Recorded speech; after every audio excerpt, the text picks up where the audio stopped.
Good morning friends, welcome back to my channel. তো বন্ধুরা, আজকে আমি নিয়ে এসেছি পালং শাকের রসা। তো পালং শাকের রসা আমি কিভাবে করব সেটা চলো তোমাদেরকে দেখাই। তো আগে কি আমি রসার জন্য রেডি করেছি সেগুলো এক ঝলকে দেখাই। তো চলো। তো এই দেখো, পালং শাকের রসা করার জন্য আমি অল্প করে পালং শাক কেটে রেখেছি। এটা দুজন মানুষের খাওয়ার মতন পালং শাক আমি কেটেছি। তোমরা যদি বেশি লোকের খাও তাহলে আরও বেশি আঁটি নিয়ে কাটবে। কেটে আমি কুচি কুচি করে কেটে ধুয়ে রেখেছি। ধুয়ে এই ঝাঁঝরি বাটির মধ্যে রেখেছি। এক্সট্রা যে জলটা থাকবে সেই জলটা ঝরে। আর নিয়েছি আধখানা বেগুন। সেই অর্ধেক বেগুনটাকে টুকরো টুকরো করে কেটেছি। এই রকম করে কাটতে হবে। এর থেকে পাতলাও কাটা যায়, আর এর থেকে বেশি মোটা কাটতে হবে না। এই রকমই কাটবে, কিংবা এর থেকে ছোট সাইজেরও কাটা যায়। আর অল্প ধনেপাতা কুচিয়ে রেখেছি। এই ধনেপাতাটা সবটা লাগবে না, অর্ধেক লাগবে। বাকি অর্ধেকটা আমি অন্য তরকারির মধ্যে দেব। কড়াই গরম হয়ে গেছে, আমি কড়াইয়ের মধ্যে তেল দিয়ে দিয়েছি।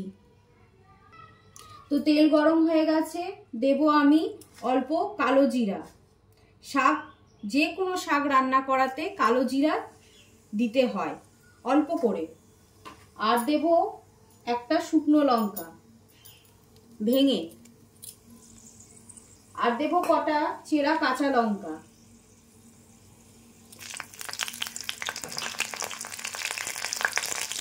ফোড়নটা চড়বড় করছে। এবারে আমি দেব টুকরো করে কাটা বেগুন। আস্তে করে দিতে হবে যাতে তেল না ছেটে। তার জন্য কি করতে হবে, গ্যাসের ফ্লেমটা লো করে দিতে হবে। লো ফ্লেমে আস্তে এইভাবে দিয়ে দিলেই আর তেল ছিটবে না।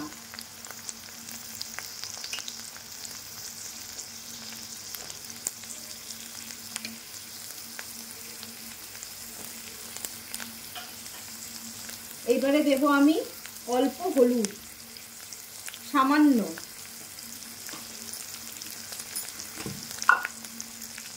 আর দেব সামান্য নুন, যাতে বেগুনটা তাড়াতাড়ি মজে যায়।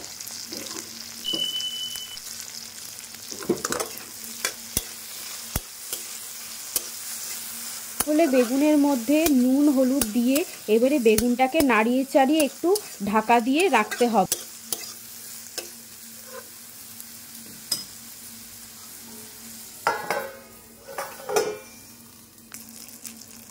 ঢাকা খুলে আরেকবার নাড়িয়ে চাড়িয়ে এবারে দেখলাম বেগুনটা নরম হয়ে গেছে। তো এইবারে আমি কেটে রাখা যে পালং শাকটা আছে সেটা দিয়ে দেব।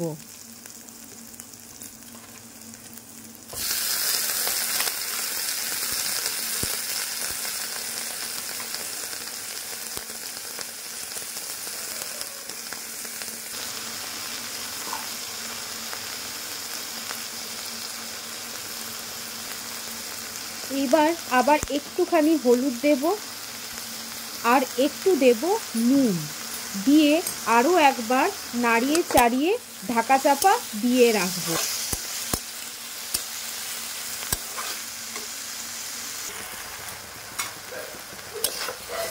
আমার পালং শাকের রসা রান্না করা হয়ে গেছে। এইবারে ঝোলটা একটু একটু থাকতে আমি এর মধ্যে কিছু কেটে রাখা ধনেপাতা দেব, মানে কুচিয়ে রাখা ধনেপাতা দিয়ে আরেকবার নাড়িয়ে চাড়িয়ে লো ফ্লেমে ঢেকে রেখে দেব। তারপরে আমি একটা আলাদা করে জায়গায় বা পাত্রে নামিয়ে রেখে দেব।